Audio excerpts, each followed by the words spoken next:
And there we go. Developed by Insomniac Games. So yeah, I actually really enjoyed this game. Like, I think it's paced very well for the main story, and obviously the other stuff, optional content, can be done off screen and all sorts of different things. So you can do as much or as little of it as you want. So if we focus on the main story content, I think this is an excellent, like, it's a focused experience, but also the fact that it's an open world game means that they can get their money's worth from people playing the game to be like, hey, I want to explore the entire map. I want to play this game for, 40 hours and do all the side missions and everything. And we got close to doing it myself, but not quite everything. We got all but one of the bases. We got all the research stations, I think. Yeah, I think this is really good. I am interested to see how they expand on this in Spider-Man Miles Morales. I don't really know what they would do with it, though. Like, I've not seen anything to do with the trailer for Miles Morales, actually. So I don't know which villains are featured, what the plot of the game would be. But to be fair, I wasn't really expecting the plot of the game to be like this. Like, I didn't know Otto Octavius was in this before I started playing. And the fact that we have the whole arc of Otto being the final main villain at the end was really good. It was really well done. Still kind of surprised we didn't see Norman Osborn turn into the Green Goblin.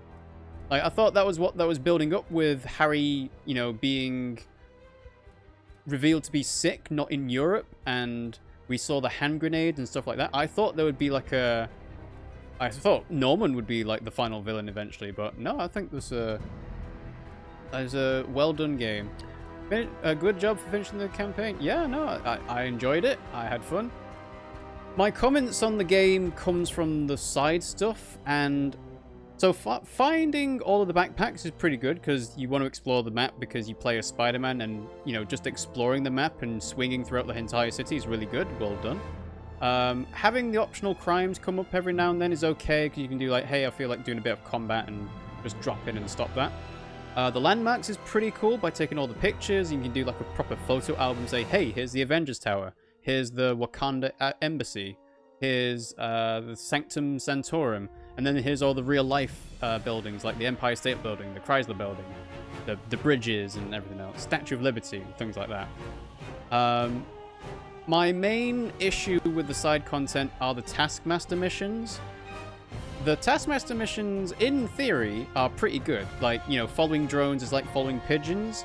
You got a little bit of a challenge to try and get all the cameras and everything. The stealth takedown one can be pretty fun if you figure out the correct path to be like, hey, I'm going to zip here, then there, and take people down.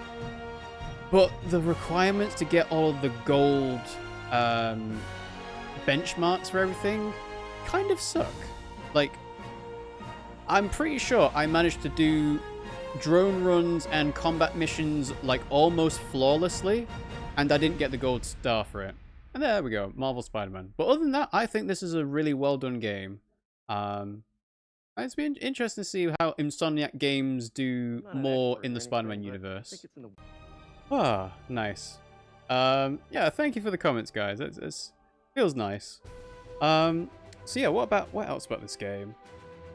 Oof, this text scroll is going to go a bit slowly, so I'm just going to bump this up because I feel it might take a while. Hence the there's a skip button. Yeah, no, I like the fact that you've got all the different suits you can unlock, all the different gadgets you can use. You can get different play styles. All the different like collectibles in the backpacks are probably like little cameos of different things that happened in the comics. DLC. I don't know if I'm going to play the DLC, honestly. Like, it would be interesting to see what happens with Black Cat, but the other stuff I don't think has been commented to be that interesting, so I might do it at some point, but it might not be straight away. Because, yeah, I feel like moving on to something else. Like, I've enjoyed my time with Spider-Man, and if I feel like doing more Spider-Man, that'd be great. But, yeah, it feels like a nice way to cap it off. What about Hammerhead? I've not heard anything about Hammerhead. I think that's the third of the DLC things that they've added. Well, I've not seen anything about that. I've literally only seen the big heist from Black Cat. Batman. I've never played a Batman game. So, when's the next... So the next game coming out from Warner Brothers is going to be... Is it a Batman game or is it a Justice League game? I don't know. I know there's like Arkham Asylum, Arkham City, Arkham Knight. I don't know if all of those are on PlayStation 4. Or they might be doing like a collection to get all of the games into one package. So you get like Arkham Knight, City, Asylum all in one go. Yeah, I don't know. Maybe. We'll see. I don't often play that many superhero games. It's interesting because of the superhero games, Spider-Man is most likely the most popular franchise. And I think that's just because web swinging across buildings and everything feels so satisfying. So maybe we'll see. I know the Arkham Knight Batman has a grappling hook, but I don't know if you can swing in the same way. Like, I know you can do the Batmobile, which is a different way to traverse, you know, the city and everything, but not quite as satisfying as just web swinging. Arkham Knight's really good. You should play it. Well, we'll see. We'll see. I'm not making any promises. Like I said, I feel like I've been trying to work my way through the PlayStation 4 exclusives, so this is one of them. I've still got God of War to play.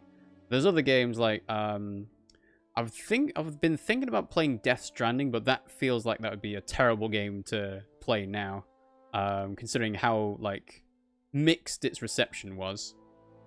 I'm trying to think what other games, because we've already gone through The Last of Us Part 2. Not really too interested in Days Gone either, because I think Last of Us Part 2 is just a better iteration of a zombie game like that. So yeah, I don't know. You've played it before, trust me, and you have it. Yeah, no. I'm sure it's a popular game that many people have. But yeah, haven't got around to it. So yeah, so I'm just like looking over at my calendar. Yeah, I need to like figure out how long the DLC takes. Because if it's only like... If it takes like, I don't know, 6 hours to do in total, it's like, well, it's not much point doing just 2 streams of that, right?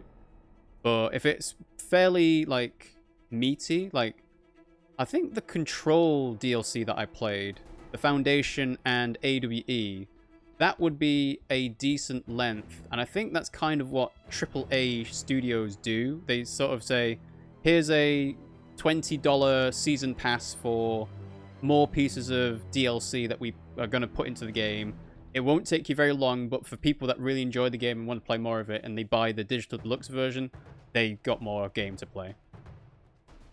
I've seen 2 people complete the game before today, no joke. Hey, well, some people are very good at doing speedruns and everything. Like, I took my time with this. I obviously did not do it in the most streamlined method, and I did not, like, do it perfectly either. I died several times along the way. But, you know, some people are a lot quicker at playing games than I am. Hence why we're playing the game from 2018. So, yeah, no. I had fun with Spider-Man. It's a good game. If anyone has, you know, watched this and feel like they want to play it themselves, feel free to check it out, because it is well worth the time. I have a feeling there'll be plenty of people jumping in with the PlayStation 5 version. So if they buy... oh, that's nice. Memory of Steve Ditko made the world amazing. That's nice. Yeah, people will be playing the remastered version on PlayStation 5. We are probably going to get PlayStation 5, but I don't know when. Like, to be honest, I think the PlayStation 5 looks kind of ugly. And I'm hoping there's going to be a slim version at some point. But obviously, it all comes down to the games to play. So if there are really interesting games that me and Pimmsy really want to play, then we'll get a PlayStation 5.